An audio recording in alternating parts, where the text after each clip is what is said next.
Hey guys, Jostein from YourDyno.com here. So today I'm going to go through some new features in the YourDyno program in the version 3.3.50. So there's quite a lot of new stuff here. So bring the popcorn and take a look.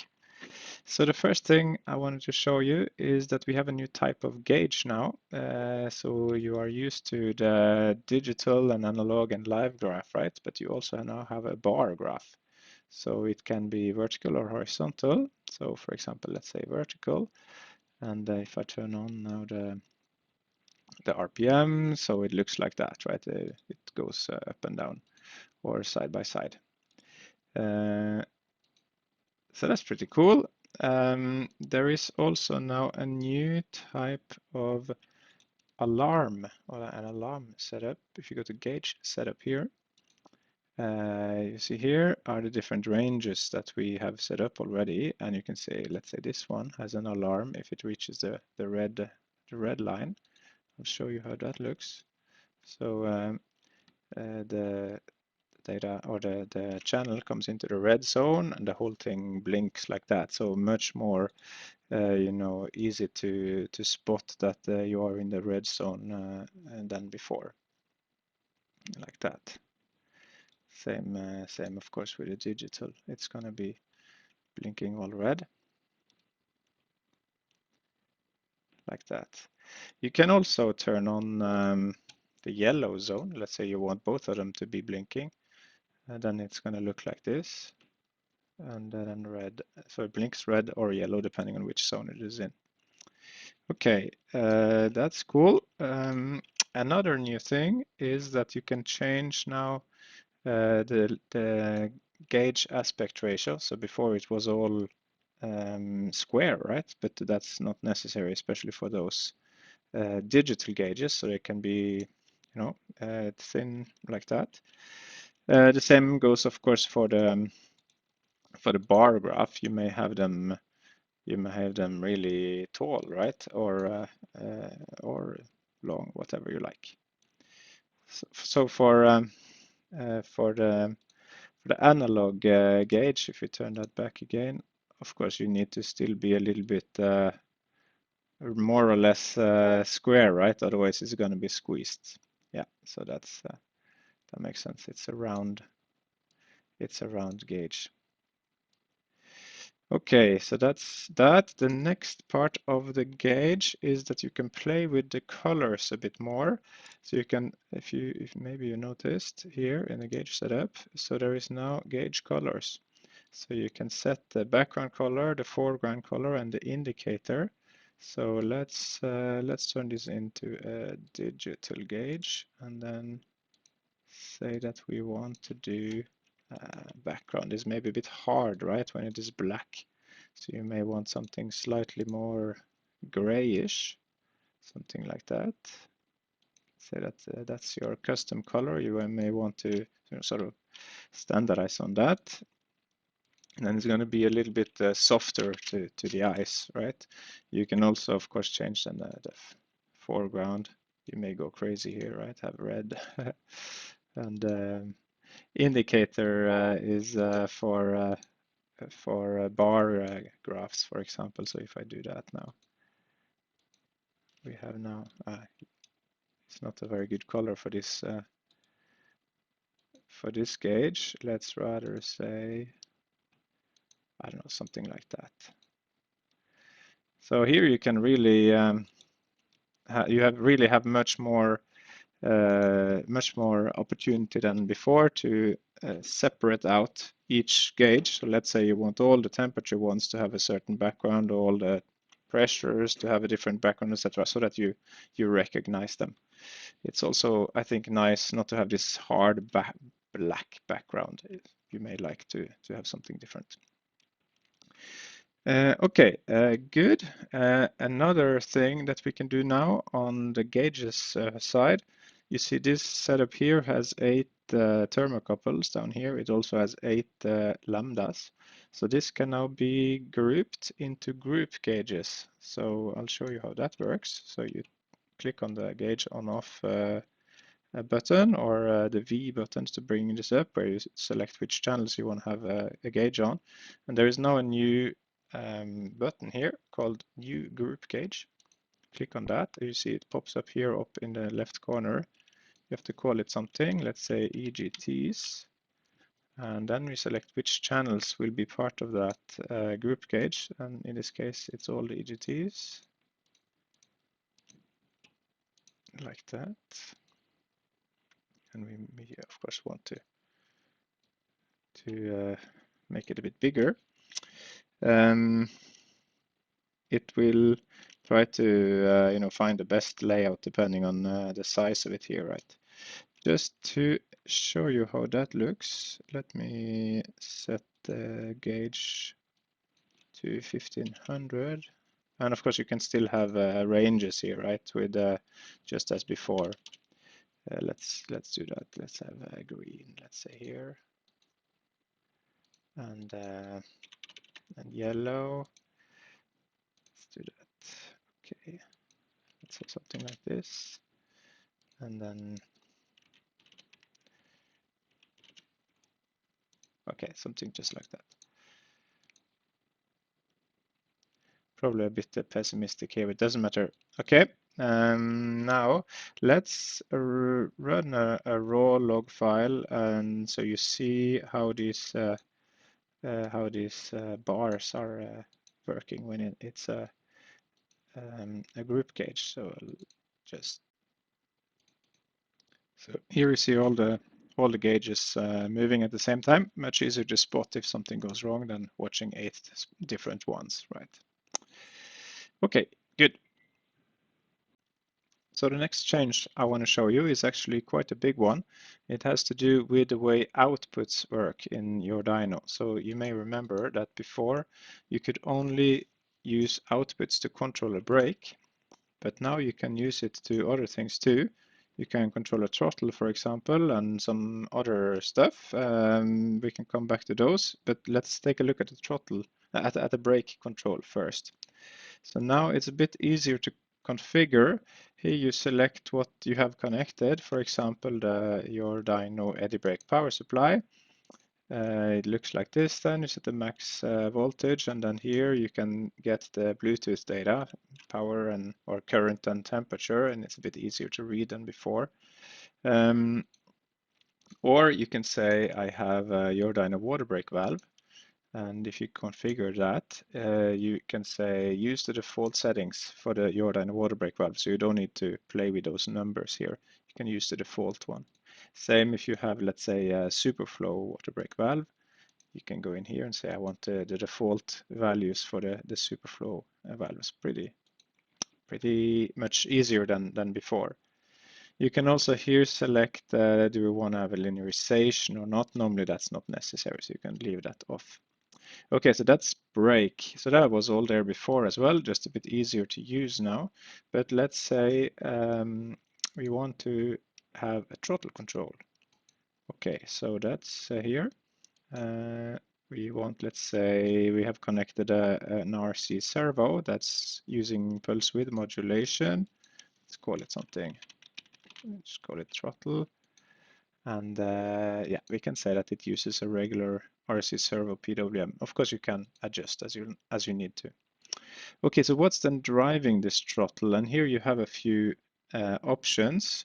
For example, we can say, I think I defined here already a potmeter that is connected to an aux channel here. So let's say you have a potmeter that is connected to a lever that's on your desk, and that's connected to aux 2 in this case. And that's just going to be an input voltage 0 to 5 volt equals 0 to 5 volts like this. Just 0 to 5, 0 to 5. So when your throttle is down at 0, it's 0, or when it's all the way up to 100%, you have 5 volts. Okay, so let's say we have configured that. Then you go here and use on the source channel. You say that this throttle is going to be driven by this potentiometer. That's down here. We need then to say that 5, so 0 is 0, and then 5 volt equals 0, equals 100% throttle. Okay, like that. So now you have electronic throttle from a potmeter. Now there is another maybe yeah, even more useful thing that you can do, and that's to use a sequencer. So let's do that. So instead of a potmeter to drive the channel, we'll use the sequencer throttle, okay, like that. And then we are not going to have any linearization because 100% is 100%. Okay, sequencer throttle. Oh, where is the sequencer? Let me show you. Now, if you go here, new run, and you go to brake setup, there is now a new brake mode, which is called sequencer. So this is, you can enable that. And here, this is actually just a table with time, target RPM, and throttle. And then you can decide whether you want to record data or not. So recording data is of course the standard, but if you run really long runs, some people run many hours, then you don't want to record all the time because it gets a huge amount of data. So you maybe want to record a few, I don't know, a few seconds every few minutes or however you like to do it. So you can turn that on and off here. Okay, let's do it a bit faster. So I'll show you how that works. 650. Let's just say something, huh? And then 75. Oh, I think we need 3000 here. And we want to record. Okay, we're going to test that and see how that works. So let's see. So target RPM is here. Let's turn on the throttle channel. Throttle, that's here. Okay, so now let's just run it. And you see 25% throttle, target RPM is changing. Here we see that everything is moving as we set it up in that sequencer. Now you may have noticed that we have clicked this interpolate between set points. So you see then it smoothly changes between the different set points here. We can turn that off as well if you rather want the immediate changes. Then it looks like that. So it goes to 25 and jumps straight to 2000, you know, jumps like that with no smoothing. Okay. This table here can, of course, be read from a file. So let's say you have logging on when you run your car on the circuit, and you have the RPM, and you have the throttle, and you have the time. So you can save that as a comma-separated file, and then read that into the sequencer with a load sequencer file.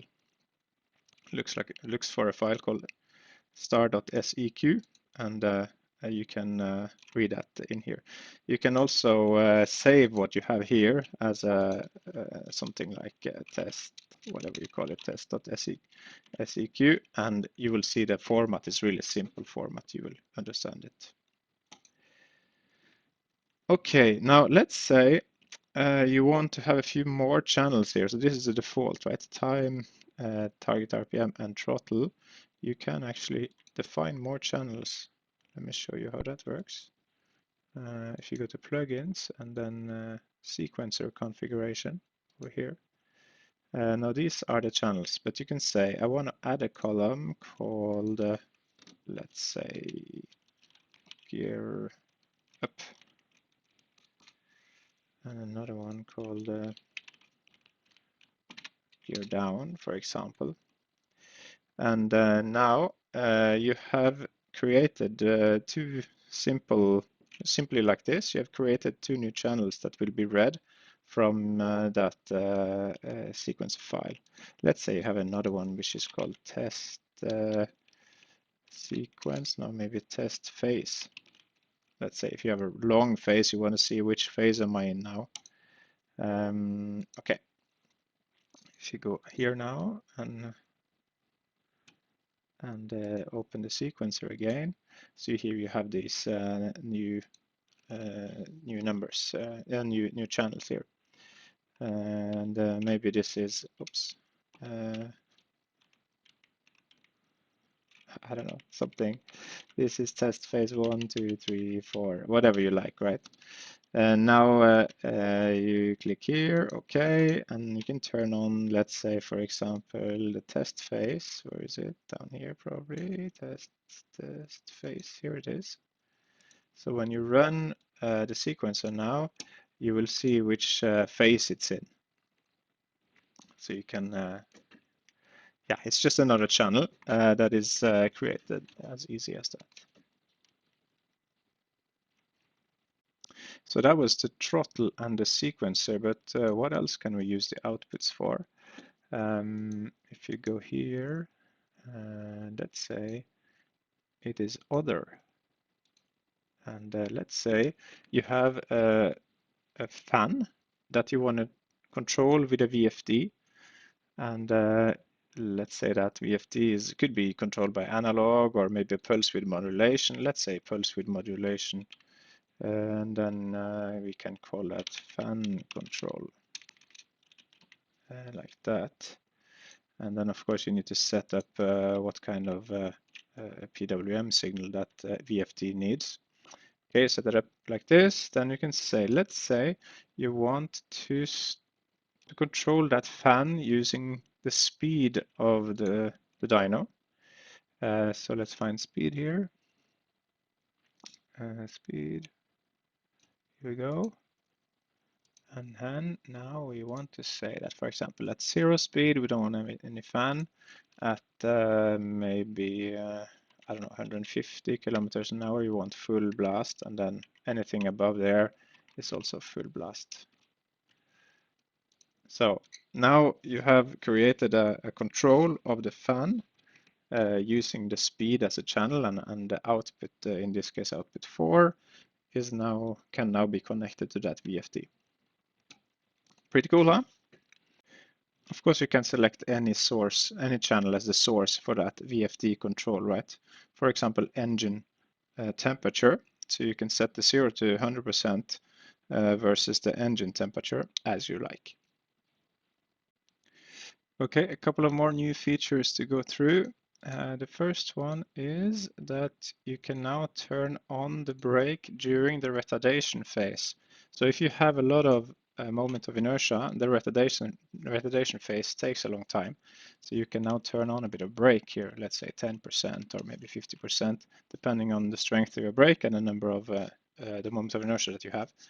This is still a bit experimental, so let me know if you have any issues with it, if you want to try it out. And make sure to not go too high on the brake percentage here. We want the retardation to be at least, say, 15 seconds, so we get a lot of data during the retardation phase to make it as accurate as possible. But this is very nice if you have heavy rollers and you don't need to wait for a minute or two for it to coast down. So that's that feature there. The next one is the CAN bus. So the CAN bus now has CAN out. So we are used to having the inputs, right? You can define them like this. You can now also do a CAN out. You can turn that on, and you can say which channel you want to send out. Engine RPM, let's say, and then you select a certain a CAN ID, whether it's extended or not, big or little endian, the start bit, whether it's signed or not, and the factor. So this could be, let's say 10, then you can see, oops, 0.1, I meant 0.1, then you can have up to 6,500, that's pretty easy, you see how it works. And you can have whatever channels you want to output here. You can also check if it works by turning it on and turning on the start you start the analyzer, and you see the output data that we just defined here, right? That is being sent out. So you are sniffing the bus. Okay, pretty good. If you want to send the data to some device, let's say to the ECU or to some CAN display or whatever you like. Okay, very good. The last one I wanted to show you for this release is a new brake mode. So yet another brake mode, and that's Pretty interesting one. So let's say we go to the RPM curve. So you're used to seeing this RPM curve here, right? Where you have the run length on the x-axis and the target RPM on the y-axis. In this particular one, it's ramping up and then ramping down. Okay, that's like before. Now you can also click here, control brake versus RPM. So this is a very simple mode where the RPM directly sets what the brake percentage will be. Now this is useful if you have a bit of inertia in your dyno, and then you can use this brake curve here to make kind of a programmable moment of inertia, if you will. It just slows the acceleration down a bit, right? So that's nice if you have, especially if you have very torquey cars, some cars that come on hard when the turbo kicks in. Then you just you just want to slow it down a bit, or just want to act as though you have a bit more inertia than you actually have. You can do it like this. You get pretty nice, smooth runs like that. I'll show you an example that we just did using this brake mode here.